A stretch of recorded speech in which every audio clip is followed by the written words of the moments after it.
it be that actually the royal family are taking heed of the public mood? And more importantly, this will please many members of the British public. But what are we talking about, and why is it taking so long? Hi, good morning, Neil Sean here in the very heart of London. Nice to have your company today as ever. Hope you're all keeping well. We're in a very sort of glamorous upmarket area today. One of those places, you know, where they built these newfangled flats and restaurants and places, and you kind of think it looks like a series out of Star Trek, you know, like a set. You think, who'd want to live here? You know, I don't know about you, I like traditional sort of looks. I don't like them spoiling the architecture. I don't think in 100 years' time we'll be paying a visit to this thinking, yeah, that looks great, we must go there. You know, a bit like the Tower of London or a Victorian building or something like that. But again, you know, it's each to their own, isn't it? And it's a lot cheaper, isn't it, to build in glass.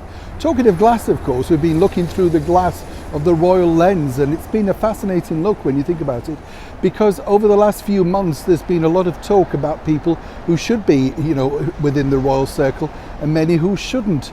Now, the biggest problem, as we all know, has been His Royal Highness the Duke of York, Prince Andrew, simply now stripped of his titles and really living in something of a disgrace. Personally, I feel a little bit sorry for him on a personal note, because, you know, I don't agree with all the things allegedly that could have gone on. But when you think about it, it must be a massive fall from grace not to be included in so many things, particularly like the Platinum Jubilee celebrations, something you would like to stand alongside our reigning monarch with and celebrate in big style. But of course, his own fault really, his own problems. Now, what's interesting is a lot of people are now saying within senior circles of the British monarchy that the Councillor of State is now going to be reviewed. Of course, these are the people that could deputise for our wonderful monarch, should she be incapacitated, ill health, that sort of stuff. And on that roster so far include His Royal Highness Prince Harry and, of course, Prince Andrew. Now, when you think about it, Prince Harry's thousands of miles away.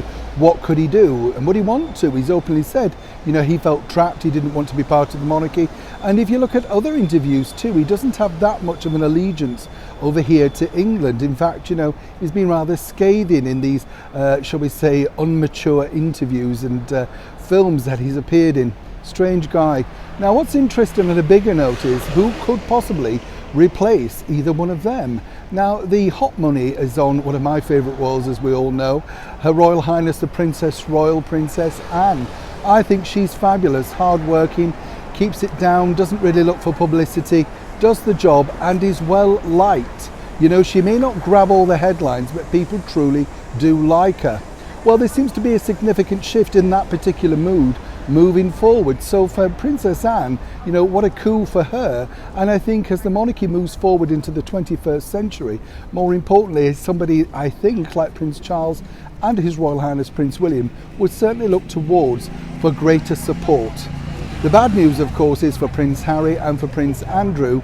It looks like they could be on the sidelines now for many, many years to come. As ever, when I know more, you'll know more. Neil Sean in the very heart of London.